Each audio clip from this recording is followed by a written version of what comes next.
요즘 날씨가 많이 추운데 저희는 이런 날씨가 추울 때 집에서 장작을 좀 뗐습니다.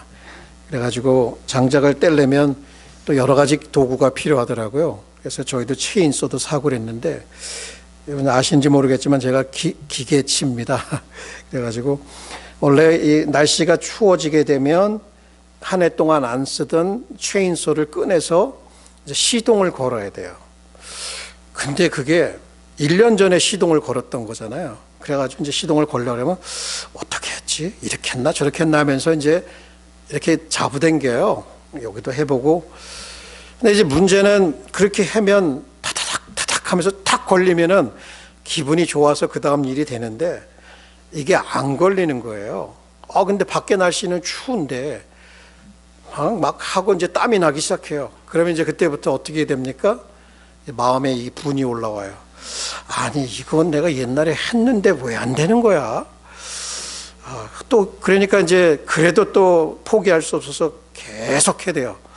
그러니까 그게 안 되니까 이제 또 우리 아내하고 우리 아들이 나와서 어찌된 사정인지 보고, 그 매뉴얼 보고 해야지, 또 이제 이렇게 착하게 얘기를 해주면 그걸 제가 들어야 되는데 또 듣지 않습니까? 이렇게 됐었어 그때, 이렇게 하면 돼 하고 하다가 안 돼요. 그래도 그러니까 열받아가지고 확 집어던지고 안 해. 자, 그렇게 할 것 같아요? 안 할 것 같아요? 당연히 그렇게 하죠. 안 해버리고 만나. 그러다가 또 다시 가갖고 또 해요. 근데 걸리는 거예요. 그러니까 너무 기쁜 거잖아요. 그러니까 좀 전에 내가 이거 화냈던 거 또 생각해보면, 하나님, 우리 집 이런 거 안 떼고 살면 안 돼요. 이렇게 하나님한테도 불평이 나오고, 가족들한테 그 좀 옆에서 가만히만 있어 좀 제발 뭐 이렇게 화를 내고, 또 내 자신 스스로에게 그거 남자가 돼서 그런 거 하나 못하냐? 화가 나는 거예요. 화가 나요. 여러분 나만 그런지 모르겠지만 그때 이제 화가 나서 팍팍 터뜨린 것들이 나 스스로에게도 그렇고 하나님과의 관계도 그렇고 또 우리 가까운 가족과의 관계도 이렇게 덕스럽지 못하게 향한다는 것을 나중에 깨닫고 꼭 회개를 해요. 자, 그러면서 오늘 이렇게 돌아보는 것은 우리가 일상생활 속에서 우리의 인간관계 속에서 하나님과의 관계나 나 스스로의 관계 속에서 화가 나서 하나님 앞에 좀 삐지기도 하고 불평이 나오기도 하고 이웃과의 관계에 대해서도 가족과의 관계에서도 다시 보고 싶지 않고 등을 돌릴 수도 있고 나 스스로를 직지면서 넌 뭐 그러냐 이렇게 할 가능성이 있겠어요 없겠어요? 아마 우리의 경험상에서는 우리가 다 알고 있는 바일 것입니다. 자, 이렇게 살아갈 때에 이 관계들이 소원해지고 깨졌을 때에 과연 그럼 우리는 행복할까? 그렇지 못해요. 그렇기 때문에 예수님께서 말씀하시는 것은 그렇게 하지 말고 오늘 말씀처럼 온유한 자는 복이 있나니. 자, 온유한 자는 복이 있나니 저희가 땅을 기업으로 받을 것이다. 사실 예수님의 성품이 어떤 거예요? 온유의 대명사 아닙니까? 그러니까 예수님의 이미 온유하기 때문에, 그리고 성령의 열매가 온유함이기 때문에, 또 온유함이 행복의 길이기 때문에 우리는 당연히 우리 스스로의 노력이 아닌 성령의 충만함을 통해서 온유함의 열매를 맺어야 된다. 그래서 저의 오늘 주제는 온유함은 행복을 가져다 주기에 우리는 성령을 통하여 온유해야 합니다. 혹은 온유함은 예수님이 온유하시기에 우리는 성령을 통해서 그분을 닮아 온유해야 된다. 이게 이제 주제인 거예요.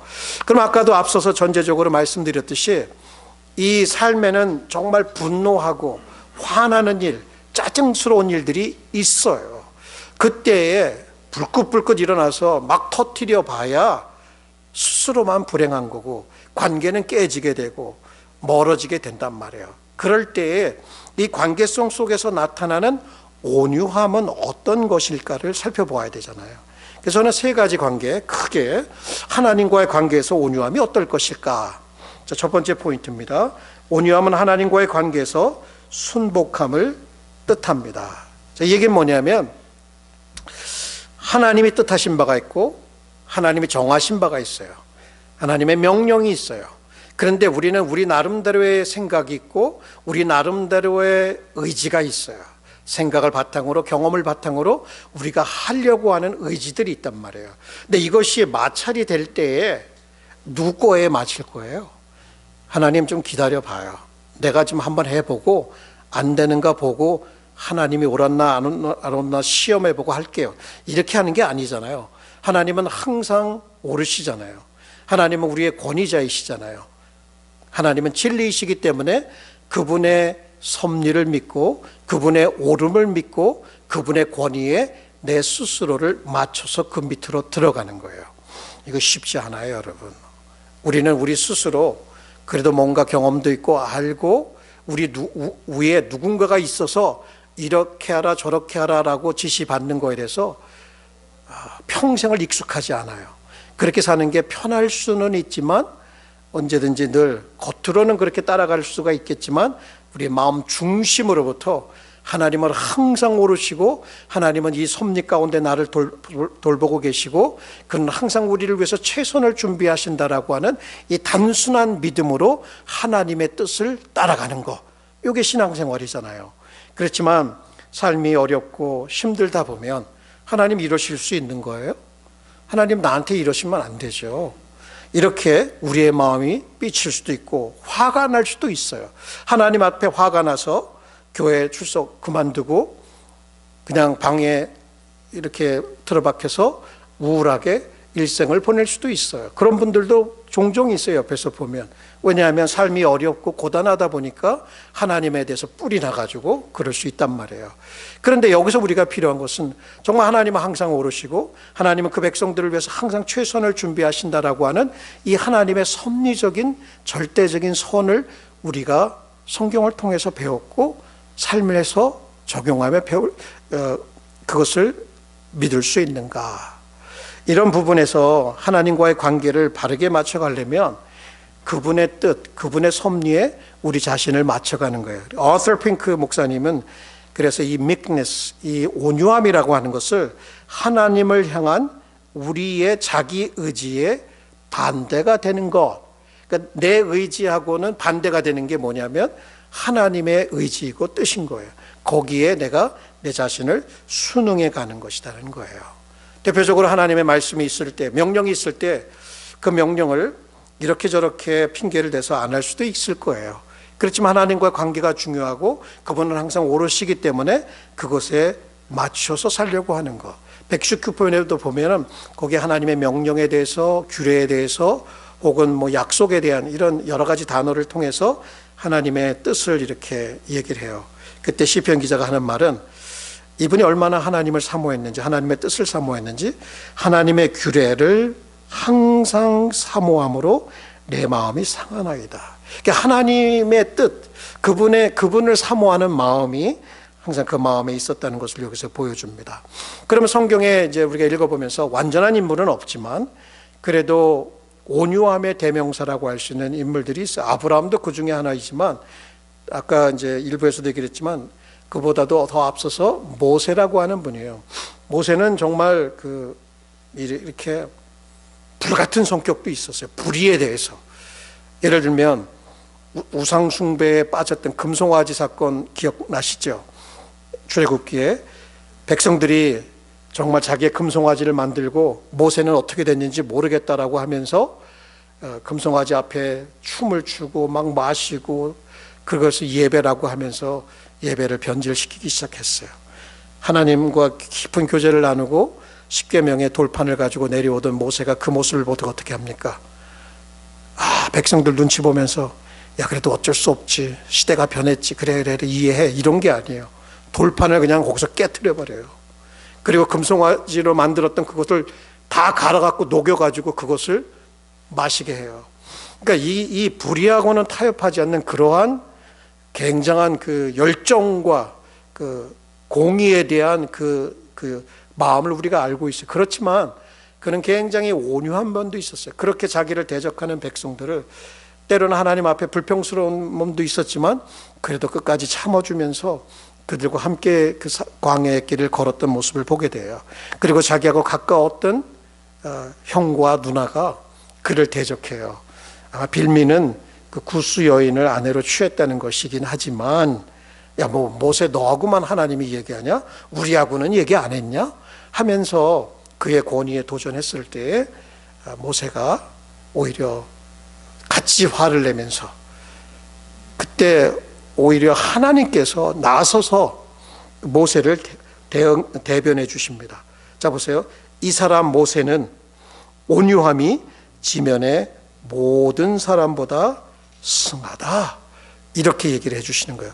그래서 모세는 정말 하나님의 그 성품 혹은 하나님의 그런 불의에 대한 성품을 그대로 가지고 분노하는 그런 의분을 가지고 있으면서도 또 그를 대적하는 사람들을 향해서 이렇게 품고, 또 마치 부모처럼 그들을 업고 하나님께서 맡겨준 사명을 감당하기 위해서 달려갔던 구약의 인물이기도 합니다.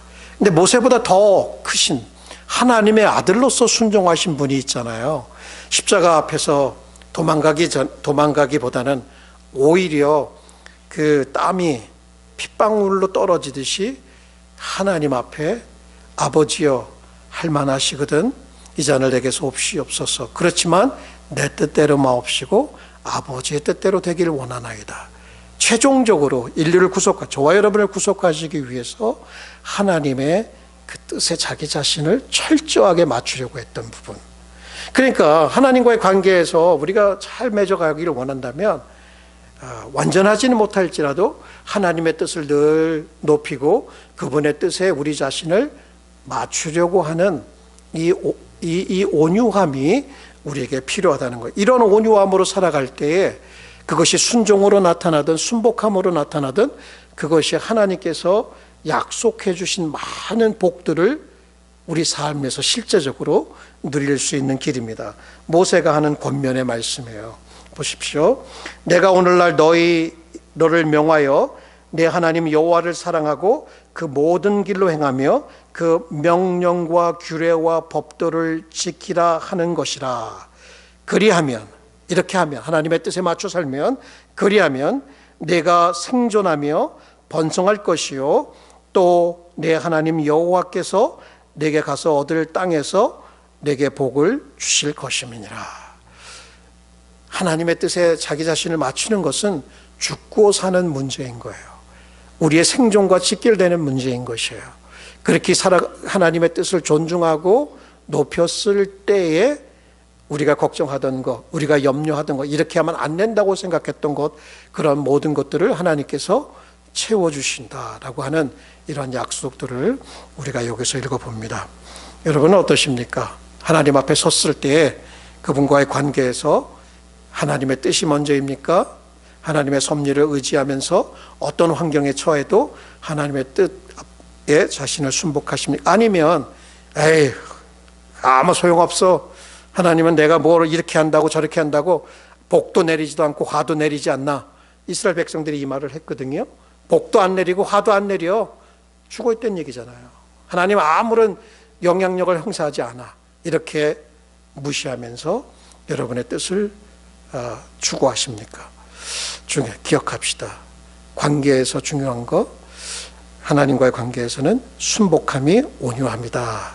자, 두 번째, 온유함은 이웃과의 관계에서, 온유함은 이웃과의 관계에서 온화함을 뜻합니다. 온하다. 영어로는 gentle하다. 근데 사실 우리가 좀 오해하는 부분이 있어요.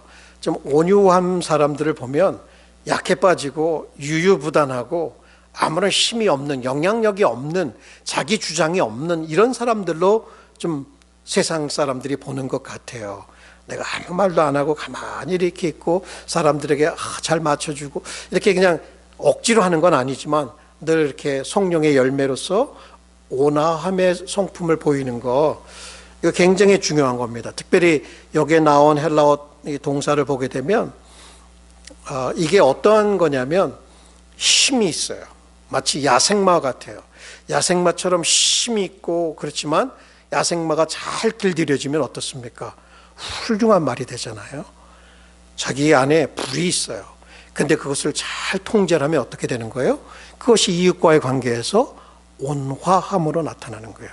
그런데 그 뭐 사람들이 하는 걸 보니까 저게 일이야? 야, 그딴 식으로 해갖고 되냐?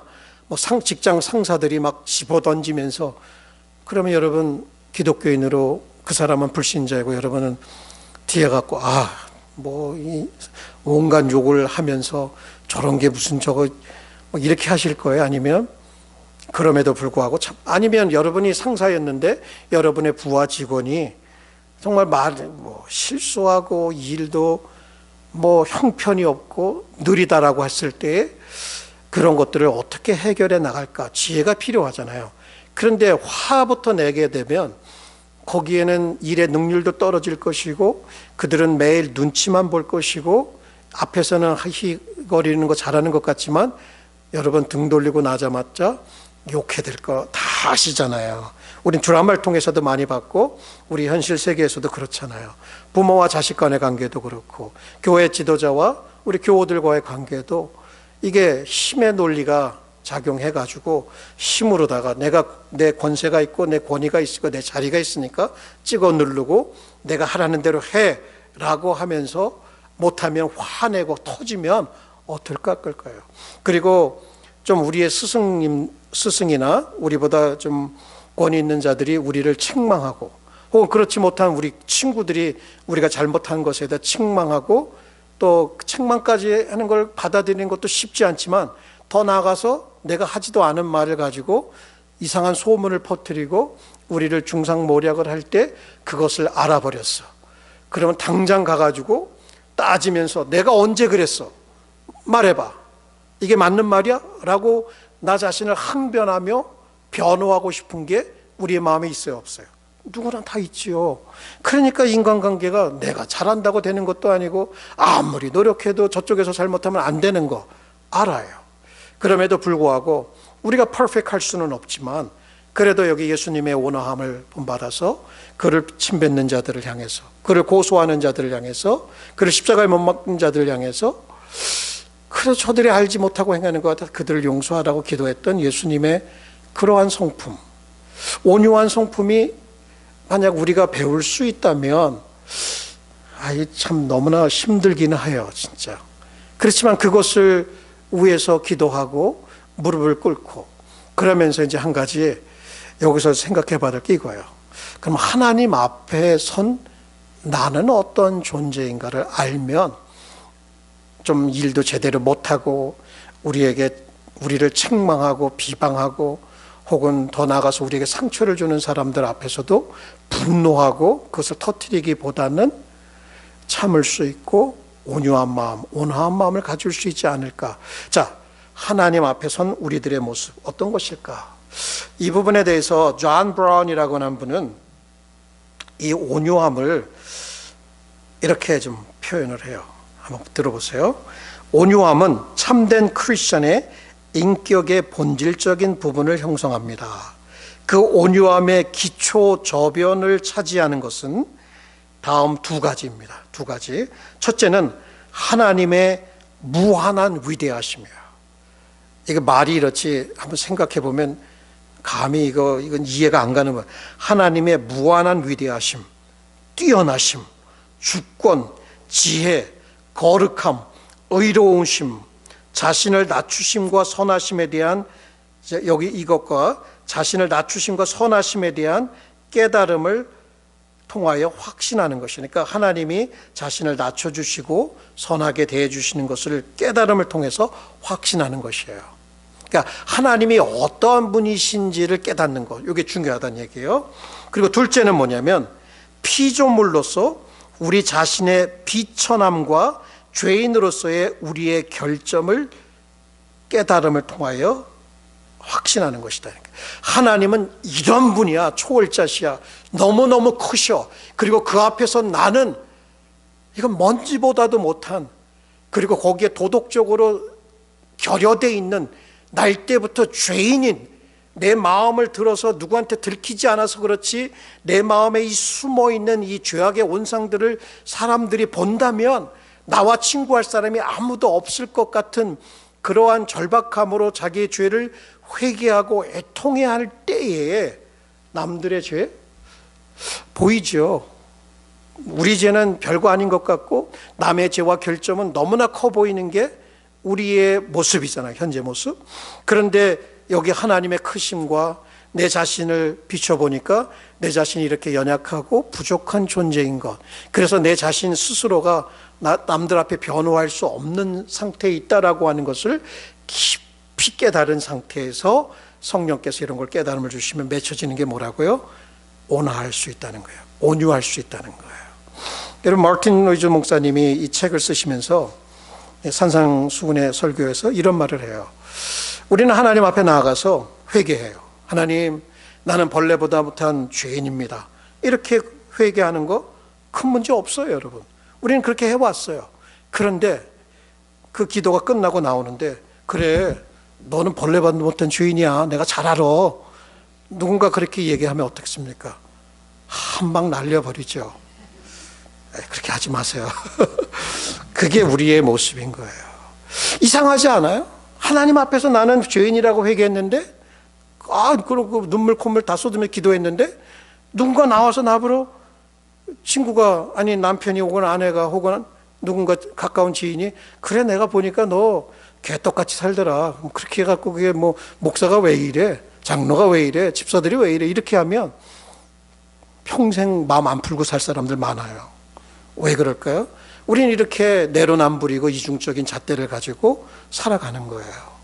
그래서 마틴 로이즈 존스 목사님이 말하는 게 뭐냐면, 나는 자기는 이런 하나님의 크심과 자기 자신의 죄악됨을 깊이 성령을 통해서 깨달으면 내 스스로 사람들 앞에 나가가지고 뭐 변호할 게 없어, 옹호할 게 없어.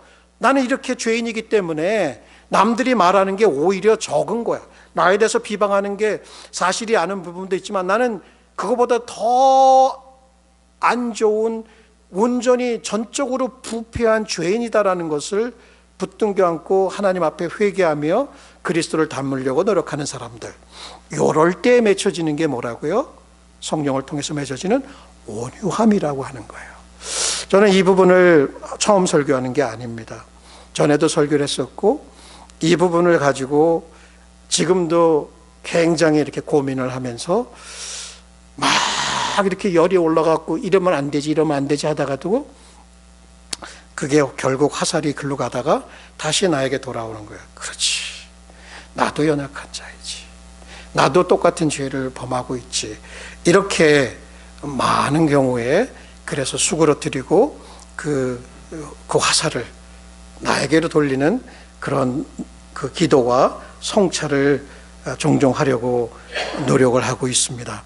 여러분, 그래서 이 사우스 아프리카에 사역하셨던 그 프랭크 레티프라고 하는 목사님이 우리에게 굉장히 이렇게 이웃과의 관계에서 이 온화함을 유지할 수 있는 그런 비결을, 그 조언을, 팁을 주고 있습니다. 한번 들어보십시오.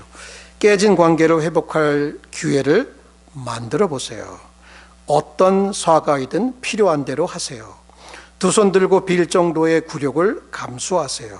그리고 누가 무슨 말을 언제 했고 누가 옳고 틀리고와 같은 사소함에 사로잡히지 마세요. 내가 종종 관찰해 본 것은 다음과 같아요. 내가 죽기 5분 전 마지막 논쟁을 누가 이겼는가는 내게 전혀 중요하지 않을 것이라는 점입니다. 그리고 내 마음에 이것보다 훨씬 더 중요한 것들이 많이 있다는 점입니다.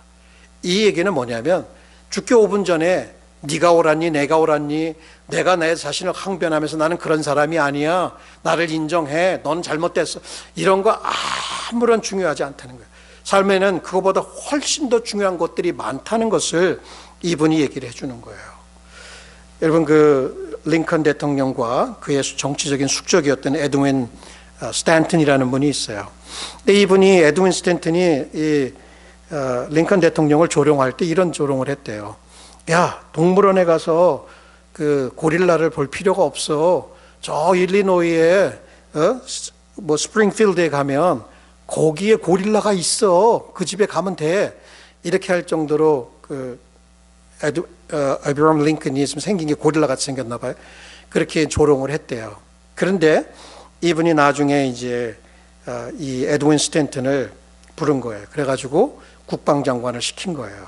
그랬더니 그 옆에 있던 분들이 그렇게 당신을 조롱하고 했던 사람을 어떻게 그 요직에 앉힐 수 있느냐라고 얘기를 했더니 이 에이브러함 링컨이 하시는 말씀이 이거예요.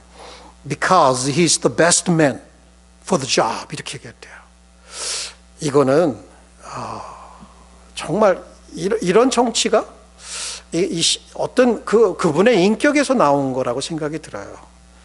굉장히 중요한 인격이겠죠.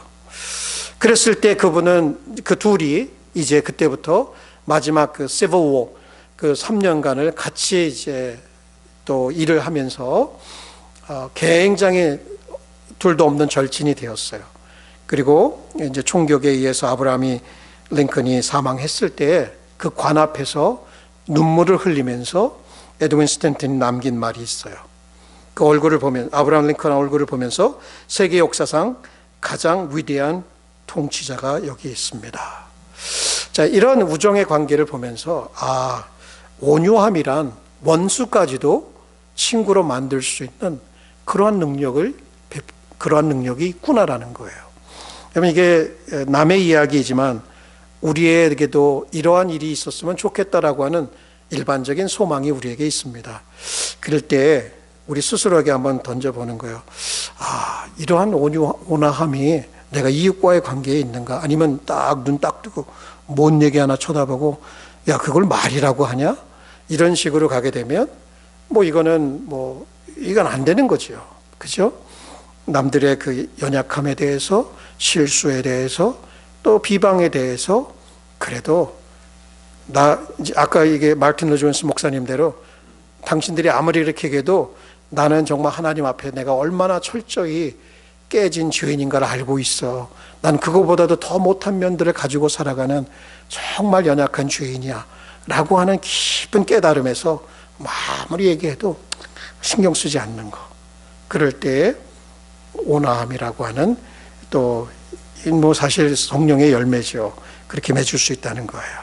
자, 그러면 이제 두 가지 관계를 살펴봤어요. 마지막 관계는 이 자기 자신과의 관계도 굉장히 중요한 거 아닙니까? 여러분은 스스로 관계가 좋아요? 나하고 내가 무슨 관계를 맺고 있어 이렇게 생각할지 모르지만, 자, 세 번째, 온유함은 자신과의 관계에서 절제함, 균형 절제예요. 이게 뭐냐면 이쪽으로 흔들리고 저쪽으로 흔들려요. 우리는 항상 양극단으로 가요. 그래서 한 극단에는 자기를 이렇게 높여요. 또 한 극단에서는 자기를 저렇게 비하해요. 그래가지고 자기 자신에 대해서 분노하고 자기 자신을 탓하며 인생을 저주하는 사람들이 많아요. 어린 시절 그 불우한 환경 가운데 자라면서 부모님에게 들었던 또 친구들에게 들었던 그런 많은 상처가 되는 말 때문에 마음에 분노가 있게 되고 또 그것이 새로운 관계에서 드러날 수도 있다는 얘기예요. 그러니까 우리의 마음에 숨겨진 어떤 죄책감들, 또 어떤 자기 자신에 대한 비하하는 마음들, 그런 것들이 우리의 발목을 잡아서 나하고 나와의 관계가 좋지 않아요. 그래서 계속 나를 때리면서 이렇게 해야 되는 거야, 이렇게 해야 되는 거야, 너 왜 그 모양이야, 그렇게 하고 살지 말어 라고 스스로에게 그러니까 너무 예민한 가운데 자기 스스로를, 특히 완벽주의를 추구하는 분들은 그럴 수 있거든요. 근데 또 자기 또 높아가지고 자기가 모 시절 기억 못한다고 아무것도 아니면서 그렇게 혼자만 잘난 척하고 혼자만 모든 사람 위에 있는 것처럼 그렇게 착각 속에 빠져 있는 우리가 혹시 그럴 수도 있어요. 그러니까 이런 두 극단 사이에서 균형을 잘 이루어서 이쪽으로도 치우치지 않고 저쪽으로도 치우치지 않는 어떤 그러한 것들이 필요한 거예요. 그래서 이 자기 스스로의 관계에서 쉽게 화를 내는 거예요. 저도 이제 아까 얘기했듯이 기계를 만질 줄 모르잖아요. 우리 아내가 맡기질 않아요. 제가 하다 보면 기계를 망가뜨려가지고 꼭 망가뜨려요. 그리고 뭐가 못한을 박아도 이렇게 제대로 똑바로 제대로 박을 때도 있어요. 근데 잘 안 되더라고요. 그러니까 그럴 때 내 스스로 제가 한번 이렇게 해봤어요. 난 왜 이렇게 안 되지? 머리를 막 잡아 뜯으려고 하다가 아프더라고요. 그래서 그냥 이렇게 요만큼만 하자 그런 적도 있었는데, 어쨌든 자기 스스로의 관계도 잘 자기를 가꿀 필요가 있어요. 자기를 은혜와 사랑으로 관리할 필요가 있다는 거예요. 이게 자기 자존감이라고 하는 표현을 많이 이제 심리학자들은 쓰는데, 하나님께서 우리를 어떻게 빚으셨어요? 하나님의 형상을 가진 존귀한 존재로 빚으셨잖아요. 그리고 우리가 하나님의 자녀로 거듭났을 때 이 거듭남을 통해서 우리에게 주시는 그 하나님의 상속자의 지위가 있잖아요. 그러니까 이런 것들을 생각하면서 나 자신에 대해서 바르게 이해할 필요가 있어요. 그것을 제대로 이해하지 못하면, 그리스도 안에 있는 우리의 지위와 우리의 축복을 제대로 이해하지 못하면 늘 자기 자신이 나는 왜 이러지 하면서 자기 자신의 자기 자신의 함몰되는, 자기 자신의 생각에, 자기 감옥에 자기 스스로 갇힐 수가 있다는 거예요. 그래서 여기 A.W. 토저 목사님이 그래도 참 귀한 말씀을 남기셨어요. 여기 한번 보면 온유한 사람이 어떤 사람인가 한번 들어보세요. A.W. 토저 목사님이요. 온유한 사람은 열등감에 눌린 쥐와 같은, 쥐새끼와 같은 인간이 아니다. 오히려 그는 삶에서 사자와 같이 용감하며 삼손과 같이 강한 자이다. 그렇지만 그는 자신에 대하여 속지 않는다. 그는 하나님이 그에 대하여 내린 평가를 받아들인다. 그는 하나님께서 선언하신 대로 자신이 약하고 곤고한 자임을 안다. 그러나 동시에 역설적이긴 하지만 하나님께서 자신이 천사보다 귀한 자임을 안다. 하나님에게 우리가 천사보다 더 귀한 자라는 것을 안다는 거예요. 자신에게는 아무것도 없지만 하나님께 모든 것이 있음을 안다. 이것이 그의 모토이다.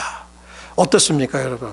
하나님 앞에 연약한 자인 것도 알면서, 그리고 또 하나님께서 높여주신 것도 알지만 교만해지지 않고, 내가 아무것도 아니지만 하나님께 정말 그 사도 바울의 고백도 내가 아무것도 없는 것 같지만 모든 것을 가진 자라고, 그리스도 안에 있는 자기 자신의 신분과 그 축복 가운데 자기 자신을 잘 이해하고 자기 자신을 잘 이렇게 사랑으로 또 은혜로 이렇게 관리해 가서, 근데 그게 아니면 여러분 분명히 자기 자신을 죄책감 가운데로 몰아넣을 수 있고, 자기 자신을 끊임없이 채찍질해서 피곤하게 살아갈 수도 있고, 또 아니면 착각 속에서 멍 때리면 아무것도 아니면서도 굉장히 무엇이 된 것처럼 사람들 앞에 군림하고 스스로 그렇게 속아서 살아갈 수도 있을 것입니다.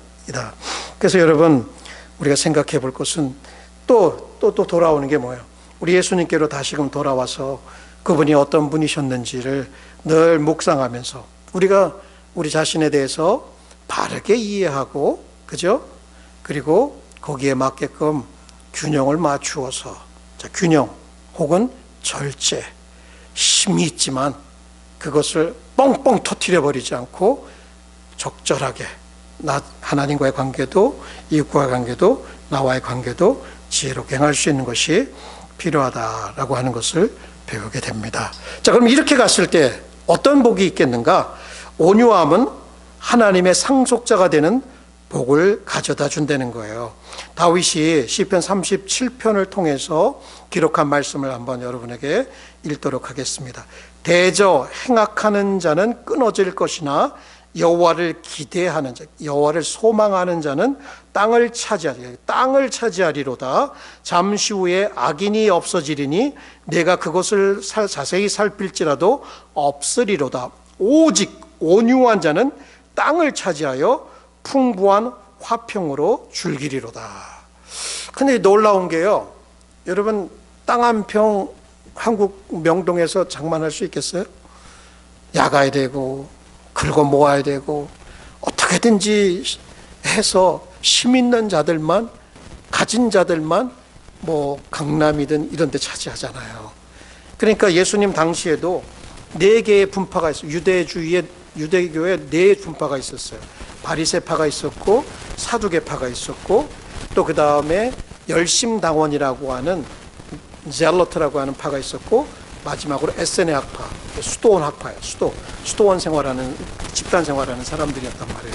근데 이런 사람들이 이제 하나님의 약속을 기대하면서 메시아가 오게 될 때 자기네들 예루살렘을 중심으로 하나님의 나라가 임할 것이고 땅들을 차지할 거 아닙니까? 약속의 땅들을. 그때 이 사람들의 답이 어떤 것이었어요? 생각 구조가 어떤 것인지 이런 것. 이거를 존 맥가더 목사님이 얘기를 요약해서 이렇게 얘기합니다. 바리새인들은 기적적인 해답을 찾았어요. 사두개인들은 물질주의적인 돈으로, 권력으로, 힘으로 물질적인 해답을 찾았고, 열심당원들은 군사적으로 로마를 무너뜨려야 된다. 그래서 반란을 하려고 했고, 에세네 학파들은 수도원적인 신앙운동, 수도원적인 해답을 찾으려 했습니다. 하지만 예수님은 이 네 가지 철학을 모두 뛰어넘어 온유한 자가 땅을 상속받을 것이라고 가르치셨습니다. 너무나 적중한 거예요. 이 세상 사람들 말하는 이러한 땅 찾기가 아니에요. 구약의 백성들 노예로 살다가 집 한 칸 없이 살다가 약속의 땅을 주셨을 때 그것은 하나님의 뜻이 이루어지는 곳이었고, 하나님의 백성으로서 하나님의 왕이 되셔서 통치하는 그런 거룩한 나라, 제사장의 나라를 세우는 것이 바로 그 땅을 통해서 이루어지는 것이었어요. 근데 그것이 다 실패로 끝났잖아요. 그리고 지금 현재는 예수께서 오셔서 지금 하나님의 나라가 통치가 이루어지고 있는 곳, 거기가 하나님의 나라라고 말씀하셔요. 그리고 바로 그 땅에 하나님의 약속이 이루어지는 것이고, 하나님의 평화와 하나님의 기쁨과 하나님의 그 prosperity가 이루어지는 곳이에요. 근데 이 땅에서 already 이미 이루어진 부분도 있지만 우리는 부분적으로 알고 이해하고 누릴 수밖에 없어요. 하지만 그때가 되면, 예수께서 재림하실 때가 되면 하나님의 나라, 우리의 구원이 완성될 때에 우리는 그것을 이제 구원을 기업으로 비유하거든요. 그 구원을 완전한 구원의 완성을 그 천국에서 누리게 될 것이다 라고 하는 것을 여기서 얘기해요. 어떠한 자들이 그런 축복을 누린다고요? 온유한 자들. 그런데 여러분 혹시 아시는지 모르겠지만 존 하스라고 이 보헤미아의 개혁자였어요. 14세기 1415년도 이분이 이제 그가 가르치는 가르침 때문에 투옥이 됩니다. 그래서 천주교에서 천주교 이제 그 교회에 의해서 투옥이 됐을 때 그가 너무나 고통스러운 시간들을 지납니다. 그러나 그는 그 고통스러운 시간에서 하나님께 불평하지도 않았고, 또 자기를 이렇게 옥살이하게 하는 사람들 앞에서도 자기가 믿는 바에 대해서 하나도 굽히지 않고 얘기를 했지만, 이런 환경에 대해서 좀 좋게 해달라고 불평하지도 않았어요. 그러면서 자기 자신이 그리스도 안에 있다는 것을 충분하게 이해하면서 그 옥살이를 이렇게 표현합니다. 옥살이를 표현하는 것이 요거예요.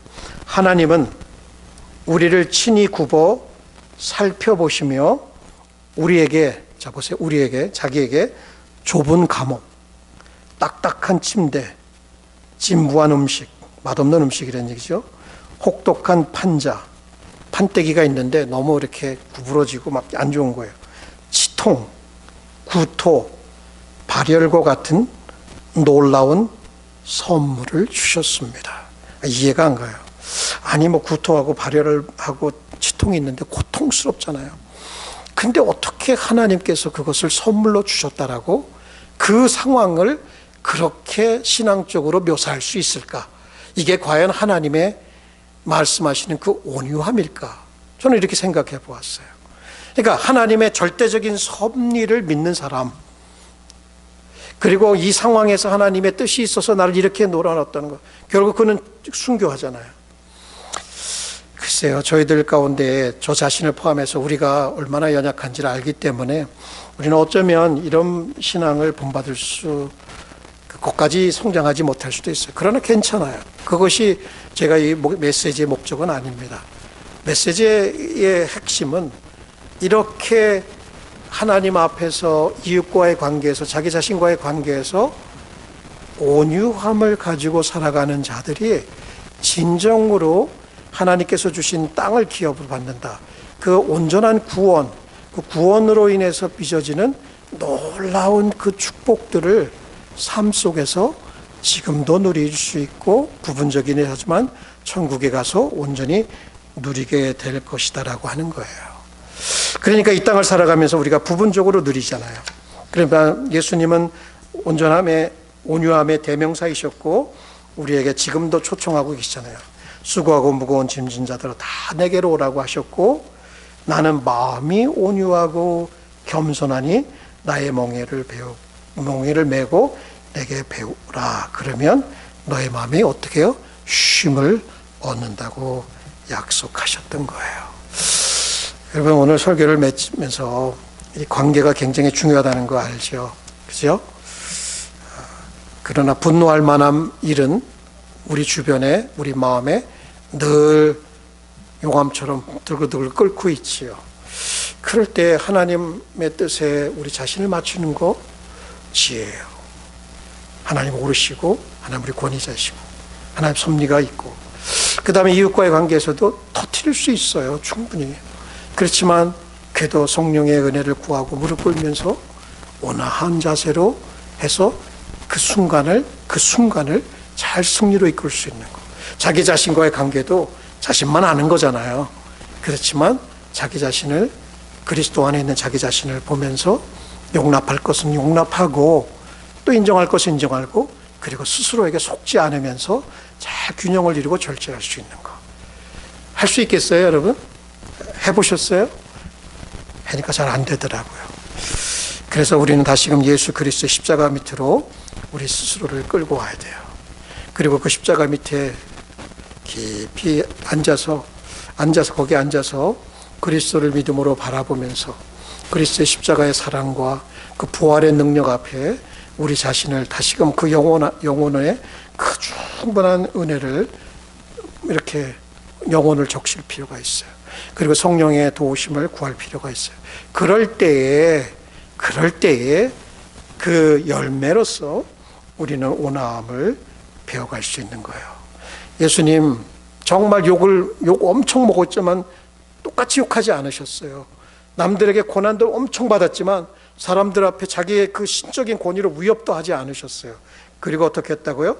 오직 공의로 심판하시는 하나님 아버지께 의탁했다라고 얘기를 해요. 우리 교우들 다 하나님 앞에 한 분 한 분 귀한 분이고, 관계의 평화를 누려서 이 온유함의 열매를 통해서 그 행복이 무엇인지, 그 축복이 무엇인지를 매일같이 작게나마 맛보며 살아갈 수 있는 그 은혜가 가득하기를 축원합니다. 자, 그러면 오늘 우리 말씀을 들었는데 이 말씀을 우리가 한번 마음에 적용하면서 하나님 앞에 우리가 고백할 것과 구해야 될 것 한번 이렇게 같이 좀 진솔한 마음으로 성령의 도우심 가운데 한번 같이 기도하는 시간을 갖도록 하겠습니다. 주님 고맙습니다. 하나님, 어찌하여 우리와 같이 부족하고 연약한 자들을 위해서 십자가에서 자신의 생명을 내어주셨는지요. 그리스도의 이 완전한 사랑을 우리가 받았다라고 하는 이 사실이 우리에게 더 이상 감흥으로 다가오지 않는다면 우리는 영적으로 많이 저주해 있고 하나님의 은혜를 외면한 가운데 스스로 속아서 살아가고 있는지도 모르겠습니다. 사랑하는 주님, 얼마나 쉽게 화를 내면서 터뜨리면서 살아가고 있는지 모릅니다. 아버지 하나님, 사소한 말에도 사소한 사건에도 온갖 신경질을 부리며 아버지 하나님, 하나님을 무시하고 이웃을 무시하고 내 스스로를 무시하고 살았던 일들을 생각해 봅니다. 주님이여, 저희들의 마음 가운데 오시옵소서. 저희들의 연약한 마음 가운데 오셔서 우리 주 예수 그리스도의 형상을 빚어 주시옵소서. 그래서 우리 주 예수 그리스도를 닮아갈 수 있기를 간절히 소망합니다. 하나님, 우리의 표정 속에, 우리의 마음 속에, 우리의 언어 속에, 우리의 행동 속에 그리스도의 온유함이 빚어지기를 소망합니다. 사랑하는 하나님 아버지시여, 도와주시옵소서. 사랑하는 하나님 아버지, 저희들 도와주시옵소서. 거룩하신 아버지 하나님, 언제까지 패배한 삶을 살아야 할지 모르겠습니다. 그러나 그 패배 때문에 모든 것을 포기할 수는 없습니다. 왜냐하면 예수님께서 우리를 포기하지 아니하시고 지금도 우리 안에서 선한 뜻을 주시고 그 일을 이루시기 위해서 일하고 계시기 때문이옵나이다. 전능하신 아버지 하나님, 우리에게 성령의 열매인 온유함의 열매를 맺음을 통해서 많은 평화를 누리기를 원합니다. 많은 화평을 누리기를 원합니다. 그것이 우리의 삶의 행복이 될 수 있기를 소망합니다. 우리 교회 안에서도, 우리 가정 안에서도, 또 우리가 일하는 직장 안에서도, 우리가 대하는 모든 인간관계성 속에서도, 또 하나님과의 관계성 속에서도 우리가 하나님과 정말 온유함을 통해서 평화를 누리기를 소망하오니, 전능하신 하나님 아버지여, 저희들을 기억하시고 저희들을 도와주셔서 이 온유함을 통해서 하나님 앞에 영광을 돌리며, 온유함을 통해서 아버지 하나님, 엄청 이런 지옥과 같은 이 세상 속에서도 그리스도의 빛을 바라고 소금의 맛을 내는 우리 영광교회가 되어줄 수 있도록 전능하신 하나님 일하여 주시옵소서. 연약함을 주님 앞에 내놓고 고백하여 싸우니 우리를 씻어 주시옵시고 회복하여 주옵시고 세워 주시옵소서. 고맙습니다. 이번에 한 가지만 좀 더 같이 기도했으면 하는 기도 제목이 있습니다.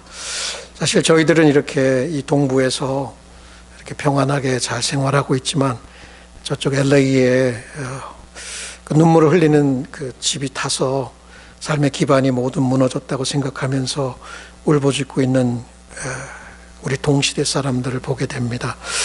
이분들이 예수를 믿는지 안 믿는지 저는 모르겠습니다. 그러나 하나님의 위로가 그들에게 함께 했으면 좋겠다라는 마음을 갖고 기도했습니다. 우리 함께 이분들에게도 그리스도의 복음과 그리스도의 구원과 그리스도의 위로와 다시금 삶을 재기할 수 있는 그 용기를 심어달라고 하나님 앞에 좀 같이 기도했으면 좋겠습니다. 우리 다 같이 이분들을 위해서 중보하며 기도하십시다. 사랑하는 하나님 아버지, LA 땅의 산불로 인해서 수많은 사람이 삶의 기반이 무너졌습니다. 평생 열심히 일해서 수고해서 쌓아놓은 그 삶이, 그 집이 잿더미로 완전히 흔적조차 없이 무너져 내린 그 앞에 소리 없이 눈물을 흘리고 있는 이 수많은 사람들을 주님께서 보시옵니까? 주님이 보시지 아니하시나이까? 그들을 어떻게 우리는 위로할 수도 없고 우리는 무엇을 할 수도 없지만, 그러나 주님은 그들을 지으시지 않으셨습니까? 그들을 이 땅에 보내시지 않으셨습니까? 그들을 주님의 복음으로 불러주시옵시기를 원하며, 주님 하늘에 소망이 있음을 알게 하여 주옵시고, 그 잿더미가 된 가운데서도 다시금 삶을 재기할 수 있는 그 용기가 그들에게 일어날 수 있다면, 그것이 아버지 하나님 그들에게 은혜로 주어질 수 있도록 도와주시옵소서. 아무것도 없고 아무것도 할 수 없는 그 절망의 잿더미에서 다시금 소망을 그리스도 안에서 발견할 수 있도록 하나님이 이들을 불쌍히 여기시고 이들을 일으켜 세워 주옵시기를 원하오니, 하나님 그곳에 주님께서 도움의 손길을 펼쳐 주시옵시고 그들에게 온정의 손길이 펼쳐질 수 있게 하여 주옵시고, 아버지 이웃들이 이런 것이라고 하는 이웃들의 사랑을 그들이 느낄 수 있게 하여 주옵시고, 그들이 믿음으로 또 그리스도를 믿는 그 믿음과 그리스도께 대한 소망으로 일어날 수 있도록 하나님이여 그들을 불쌍히 여겨 주옵시고 그들을 방문하여 주옵시고 그 울고 있는 그들의 눈물을 씻겨 주시옵시고, 주님이여 그들을 도닥여 주시옵시고 그들을 안아 주시옵시고 그들을 치유하여 주옵시고 그들에게 놀라운 구원의 은혜가 임할 수 있도록 하나님께서 일하여 주시옵소서. 오 하나님 고맙습니다. 오 하나님 영광 돌립니다. 주님 그들을 긍휼히 여겨 주옵시고 은혜를 내려 주옵소서. 감사합니다. 기도드립니다. 아멘. 예, 우리 찬송가